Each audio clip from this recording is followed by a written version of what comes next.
Salut. Enfin, c'est cool, 2 Belges qui suivent et pas encore d'attentat. Boum. Alors, je vais me présenter, je m'appelle Pierre-Emmanuel. Oui, j'ai pas choisi. J'ai demandé à mes parents s'il y avait eu un projet ou un pari par rapport à ce prénom. Alors mon père a essayé de me rassurer, il m'a dit « Ah non, pas du tout. Moi, à la base, j'aurais bien voulu qu'on t'appelle Simon-Pierre. » Quoi? Je lui ai dit « Qu'est-ce que je t'ai fait de mal? Tu t'es pété le franc en m'éjaculant, quoi. » Attends, Simon-Pierre, c'est dégueulasse, quoi. Enfin bon, je m'appelle Pierre-Emmanuel. C'est un peu long comme prénom. D'ailleurs, personne ne m'appelle comme ça, hein. Tout le monde m'appelle PE, ou PE, ou pas, effectivement. Bon, réflexion faite, heureusement que mes parents m'ont pas appelé Pierre-Daniel. Hein? On va pas se mentir, ça aurait été chiant. Ah bon? Pierre-Emmanuel, ça a son lot de pénibilité aussi, quoi, je veux dire. En fait, Pierre-Emmanuel, c'est un prénom qui suscite le débat inutile. C'est moi, quand je me présente, j'ai toujours droit à des questions de merde. L'autre jour, je rencontre un gars, je me présente, enchanté, Pierre-Emmanuel. Spontanément, le gars me dit « Oh merde, et on peut t'appeler comment ?» Ah, écoute, Coco, j'ai pas envie de te bousculer, mais il y a quand même un élément de réponse évident dans ma présentation. Enfin, juste après le mot enchanté, c'est mon prénom. Et là, le mec surenchérit en disant « Ouais, mais non, mais tu préfères qu'on t'appelle Pierre ou Emmanuel ?» Je dis « Mais c'est pas un choix. » Tu sais, il y a personne qui se présente en donnant un choix, quoi. Il y a personne qui se présente en disant « Enchanté, Patrick ou Roberto, fais-toi un kiff. » Donc je dis « Si c'est vraiment trop long pour toi, fais comme tout le monde, appelle-moi PE. » Et là, il me dit « Tu préfères pas plutôt Manu ?» J'ai laissé tomber. Mais c'est pas le pire. Le pire que j'ai eu avec mon prénom, bon, c'est de ma faute, hein, j'ai été gourmand, je me suis présenté en donnant directement mes initiales. Je suis enchanté, PE, j'étais tombé sur une joueuse.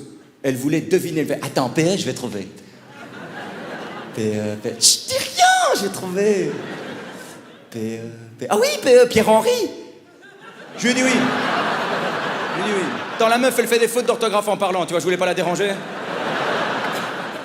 Donc voilà, je m'appelle Pierre-Emmanuel, j'ai 30 ans et je viens d'emménager avec ma copine, ce qui implique les bons et les moins bons aspects. Hein. Tu vois, par exemple, l'autre jour, elle m'a rejoint sous la douche, obligé de lui dire quoi, putain, on peut plus pisser tranquillement ici. Comment ça va maintenant, on s'est mis sur la même longueur d'onde, on pisse ensemble. Le problème maintenant dans l'aménagement, c'est que ma meuf a remis au goût du jour un débat qui pour moi était réglé, elle veut un gosse. Je pensais que j'avais été précis, tu vois, je lui avais dit « Je ne veux pas d'enfant ». Précis. Pas convaincu. J'ai dû argumenter, je dis « les enfants, Tu sais, moi, les mioches, c'est comme les femmes, quoi. Ça pleure tout le temps, ça râle pour rien, ça veut jamais baiser. » Non, je sais de quoi je parle, je viens de Belgique. Alors, poursuivant les présentations, moi, quand j'ai commencé l'humour, on m'a souvent dit « Oh, le mieux en humour, c'est de partir à Paris. C'est là-bas que ça se passe. » Donc, je l'ai fait. Je suis parti vivre pendant 4 mois à Paris. Voilà, je suis revenu, ce que j'ai le mieux réussi. Le retour en train, il n'y avait pas de grève, formidable. Bon, après 4 mois à Paris, j'avoue, c'était cool. D'ailleurs, je sais pas, il y a des Parisiens parmi nous ce soir? Ouais, tant pis. Non, franchement, les Parisiens, qu'est-ce qu'ils sont cons? Mais vraiment, bête. Un soir à Paris, je rencontre un autochtone, il entend mon accent de belge, il me fait « Qu'est-ce que c'est que cet accent? Tu viens d'où ?» Ça, moi tout content, je lui ai dit « Écoute, je suis belge, ça fait 1 mois que je vis à Paris. » Le gars m'a regardé, il m'a dit « Waouh! T'as appris le français super vite !»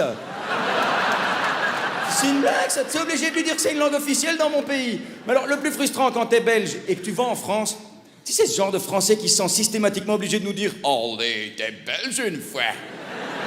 Ouais, toi t'es con tout le temps. Ce qui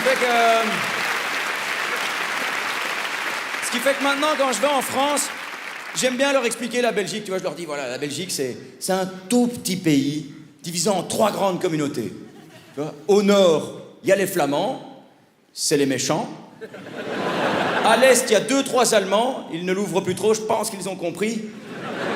Et au sud, les francophones de Belgique, alias les Wallons. Alors pour donner une image précise, je dis toujours le Wallon, est-ce qu'il s'apparente le plus à un ch'ti, mais sans la consanguinité. Ah ouais, en général, moi, quand on me demande mon style d'humour, je dis toujours que je fais du trash convivial, c'est-à-dire c'est trash, mais convivial. Donc, si certains de mes propos sont trop trash pour certaines personnes, n'oubliez surtout pas que c'est... Convivial. Hey, ciao.